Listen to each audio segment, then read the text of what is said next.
Hey, good morning, options traders. And in the last video, I talked about today's options statistics, which is a little tab, a little subsection in the Thinkorswim platform. Got a lot of nice comments from traders saying it was helpful. So apparently we have a lot of traders who are new to TOS.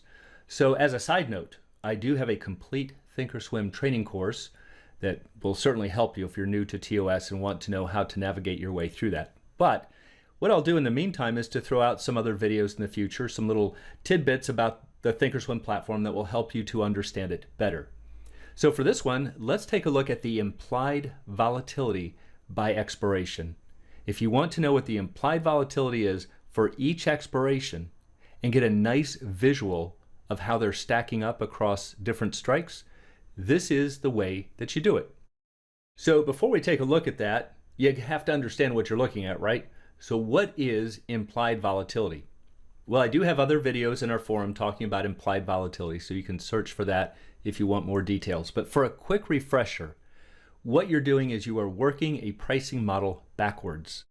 So for instance, let's say that we're looking at a stock that is currently trading for 100, and we're interested in trading the 100 strike. So we put that into the model. Time to expiration, there are 30 days to go. Risk-free interest rate, let's say it's about 2%. Dividends, there are no dividends at this time, or at least paid over the life of the option. And the volatility, of course, this is the unknown, because what the model wants to know is what the volatility will be in the future over the next 30 days. So this is really a guess. And there are ways that we could come up with pretty good guesses, but this is really the whole essence of options trading. If we knew this number, options trading would be really easy. So let's just say we've said, well, recently it's been trading at about 20%. So if we put 20% into the model and we hit calculate, it's going to tell us that the call option should be trading for 237. Notice that I said should be, because that is assuming all of these numbers are correct. And while we know all of the numbers in blue are definitely correct, there's no room for argument there, right? The stock's trading at 100, exercise price is 100, we know the time to expiration, all of those are known. But the volatility is up for debate. So the point is that if we were correct in these numbers and we paid 237 or we sold for 237 thousands and thousands of times, this is a statistical idea that we would be expected to just break even. So of course, on any given trade, you'll probably either make money or lose money, probably pretty unlikely to exactly break even, although it's certainly possible. But that's what that's telling you. It's a price that doesn't favor the buyer or the seller. So this becomes our reference point. So just because we came up with this on our own doesn't mean that's what it's trading for in the market. But now we have a benchmark. So now we go into our broker's platform and we say, okay, what is this option trading for? And we see that it's not trading for 237, but instead it's trading for 4. Well, the question now is, where did we make our mistake over here?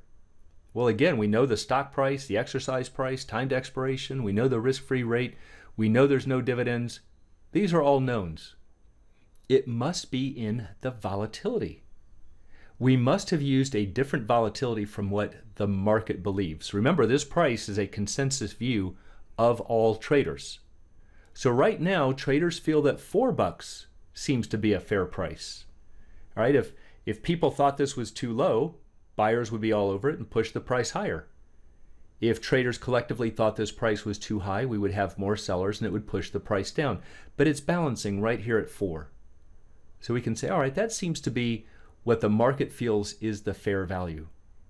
So what you can do in most pricing models, they allow you to work this model backwards. And what we can do is say, let's enter all of the numbers in blue, and instead of giving it a volatility number and coming up with a call value, let's give it the current call value and have the calculator tell us the volatility.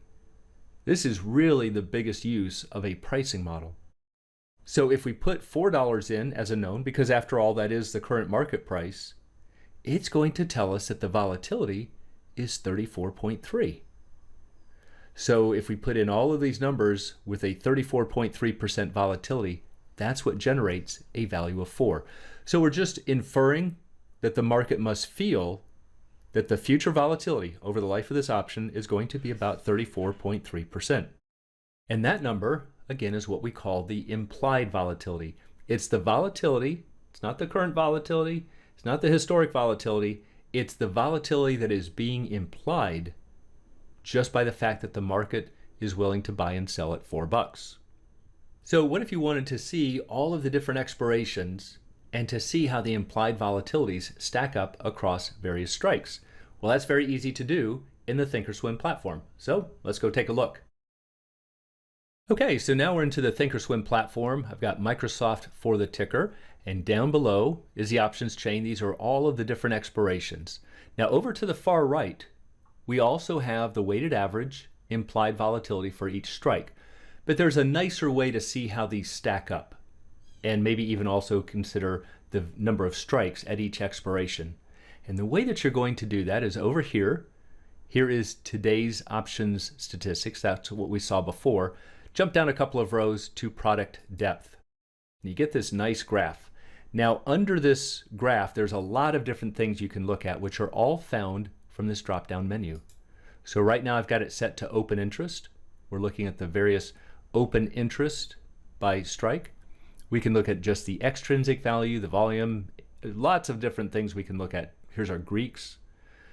But right here near the top is implied volatility. Click there.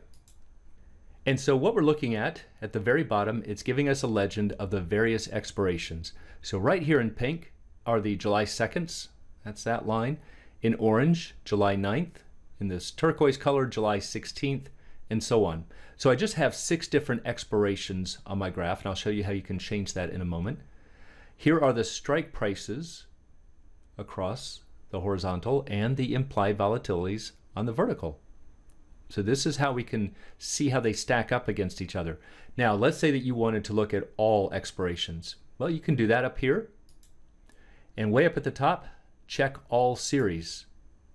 And you can see the graph can start to get a little muddy.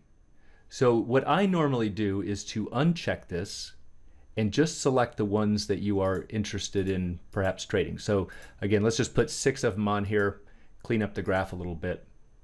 So what we've got, the width of the bar shows us the number of strikes. So we can see that for July 9th here in orange, there's that many strikes, but look at this in turquoise.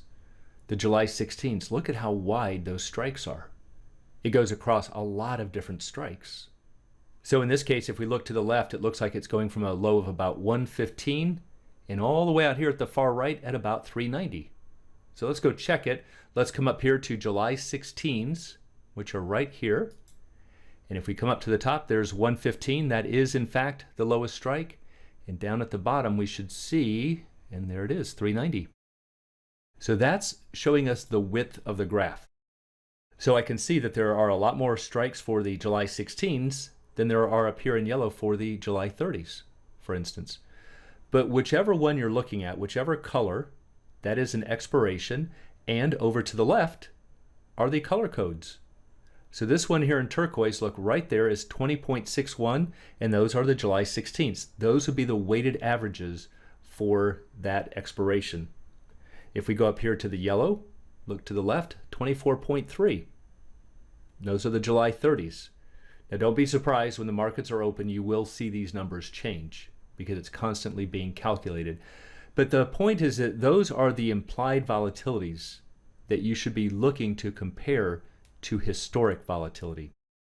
Now another thing you can do is to change the way this layout is.